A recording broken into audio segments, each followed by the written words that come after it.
مسلم شریف میں دجال کے قتل ہو جانے اور حضرت عیسیٰ علیہ السلام کے لوگوں کے پاس پہنچ کر چہروں پر ہاتھ پھیرنے کے بعد یاجوج ماجوج کے نکلنے کا ذکر ہے، جس کی تفصیل اس طرح ہے کہ رسول اللہ صلی اللہ علیہ وسلم نے فرمایا کہ عیسیٰ علیہ السلام اسی حال میں یعنی قتل دجال کے بعد لوگوں سے ملنے جلنے میں ہوں گے کہ اللہ پاک کی ان کی طرف وحی آئے گی، بے شک میں اپنے ایسے بندوں کو نکالنے والا ہوں کہ کسی میں ان سے لڑنے کی طاقت نہیں ہے، لہذا تم میرے مومن بندوں کو طور پر لے جا کر محفوظ کر دو۔ چنانچہ حضرت عیسیٰ علیہ السلام مسلمانوں کو لے کر کوہ طور پر تشریف لے جائیں گے اور خدا یاجوج ماجوج کو بھیج دے گا۔ یاجوج ماجوج زمین میں شر و فساد مچا رہے ہوں گے اور اللہ کے نبی حضرت عیسیٰ علیہ السلام اپنے ساتھیوں کے ساتھ کوہ طور پر گھرے ہوئے ہوں گے۔ اللہ کے نبی عیسیٰ علیہ السلام اور ان کے ساتھی اللہ کی جناب میں گڑ گڑائیں گے اور یاجوج ماجوج کی ہلاکت کی دعا کریں گے۔ چنانچہ خدا یاجوج ماجوج پر بکریوں اور اونٹوں کی ناک میں نکلنے والی بیماری بھیج دے گا جو ان کی گردنوں سے نکل آئے گی اور وہ سب کے سب ایک ہی وقت میں مر جائیں گے۔ اس کے بعد حضرت عیسیٰ علیہ السلام اور آپ کے ساتھی آرام سے زمین پر رہنے لگیں گے اور خدا کا ان پر بڑا فضل و کرم ہوگا۔ مسلمان اسی عیش و آرام اور خیر و برکت میں زندگی گزار رہے ہوں گے کہ قیامت بہت ہی قریب ہو جائے گی، اور چونکہ قیامت کافروں پر ہی قائم ہوگی اس لیے اچانک خدا ایک عمدہ ہوا بھیجے گا جو مسلمانوں کی بغلوں میں لگ کر ہر مومن اور مسلم کی روح قبض کرے گی، اور بدترین لوگ باقی رہ جائیں گے جو گدھوں کی طرح سب کے سامنے بے حیائی سے عورتوں سے زنا کریں گے، انہیں پر قیامت آئے گی۔ برادران اسلام، حضرت عیسیٰ علیہ السلام کے بعد جہالت اور بددینی بڑھتی چلی جائے گی، حتیٰ کہ زمین میں کوئی اللہ اللہ کہنے والا بھی باقی نہ رہے گا، اور بہت ہی برے انسان دنیا میں رہ جائیں گے اور انہیں پر قیامت قائم ہوگی۔ اس دوران میں قیامت کی باقی نشانیاں بھی ظاہر ہو لیں گی جن کا حدیثوں میں ذکر آیا ہے۔ مثلا حضرت حذیفہ رضی اللہ تعالی عنہ کی روایت ہے کہ آن حضرت صلی اللہ علیہ وسلم نے ارشاد فرمایا کہ قیامت ہرگز قائم نہ ہوگی جب تک تم اس سے پہلے یہ 10 نشانیاں نہ دیکھ لو۔ پہلی دھواں، دوسری دجال، تیسری دعوت الارض یعنی زمین کا چوپایا، چوتھی پشچم سے سورج کا نکلنا، پانچویں حضرت عیسیٰ علیہ السلام کا آسمان سے نازل ہونا، چھٹی یاجوج ماجوج کا نکلنا، ساتویں آٹھویں نمی، زمین میں 3 جگہ لوگوں کا دھس جانا، ایک مشرق میں، دوسرا مغرب میں اور تیسرا عرب میں، اور ان سب کے آخر یعنی 10ویں آگ یمن سے نکلے گی جو لوگوں کو ان کے محشر کی طرف گھیر کر پہنچا دے گی۔ دوسری روایت میں 10ویں نشانی آگ کے بجائے یہ ذکر فرمائی ہے کہ ایک ہوا نکلے گی جو لوگوں کو سمندر میں ڈال دے گی۔ اس حدیث میں جن 10 چیزوں کا ذکر ہے ان میں سے دجال، یاجوج ماجوج اور حضرت عیسیٰ علیہ السلام کے نازل ہونے کا بیان ہو چکا ہے۔ باقی چیزوں میں سے ایک ہے دھواں۔ سرور عالم صلی اللہ علیہ وسلم سے منقول ہے کہ جب آپ سے دریافت کیا گیا تو ارشاد فرمایا، ایسا دھواں ہوگا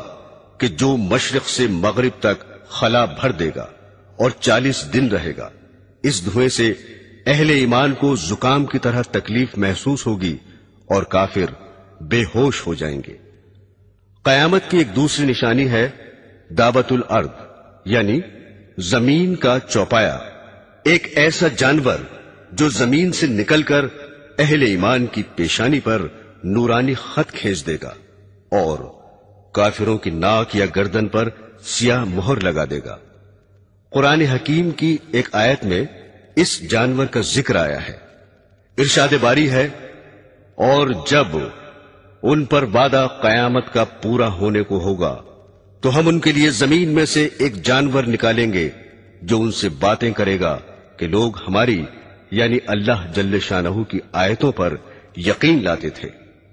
حضرت شاہ صاحب کے مطابق جس روز مغرب سے آفتاب نکل کر واپس ہو کر غروب ہوگا، اس سے دوسرے دن صفا پہاڑ جو مکہ کے قریب ہے زلزلے سے پھٹ جائے گا، اور اس میں سے ایک عجیب شکل کا جانور نکلے گا جس کا منہ انسانوں کے منہ کی طرح ہوگا اور پاؤں اونٹ جیسے ہوں گے، گردن گھوڑے کی گردن کی طرح، اس کی دم گائے کی دم کی طرح، اور کھر ہرن کے کھروں کی طرح، اور سینگ 12 سینگے کے سینگوں کے مشابہ ہوں گے۔ ہاتھوں کے بارے میں لکھتے ہیں کہ اس کے ہاتھ بندر کے ہاتھوں جیسے ہوں گے۔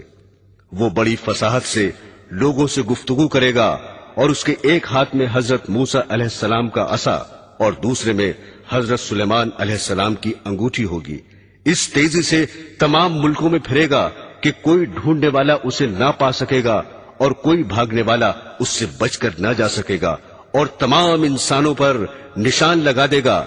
ہر مومن کی پیشانی پر حضرت موسیٰ علیہ السلام کے عصا سے ایک خط کھینچ دے گا جس سے اس کا سارا منہ نورانی اور باروب ہو جائے گا، اور ہر کافر کی ناک یا گردن پر حضرت سلیمان علیہ السلام کی انگوٹھی سے مہر لگا دے گا، جس کی وجہ سے سارا منہ کالا ہو جائے گا، اور مومن اور کافر میں پورا پورا فرق ہو جائے گا، حتیٰ کہ اگر ایک دسترخوان پر بہت سی جماعتیں بیٹھ جائیں تو مومن اور کافر علیحدہ علیحدہ ہو جائیں گے۔ اس کام سے فارغ ہو کر وہ جانور غائب ہو جائے گا۔ حضرات گرامی، مغرب سے آفتاب کا نکلنا بھی قیامت کی نشانیوں میں سے ایک ہے۔ حضرت ابو ذر رضی اللہ تعالی عنہ فرماتے ہیں کہ رسول خدا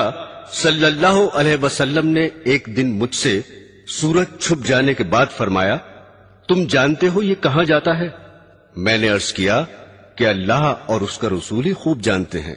اس پر آپ نے ارشاد فرمایا کہ بے شک یہ چلتے چلتے عرش کے نیچے پہنچ کر خدا کو سجدہ کرتا ہے،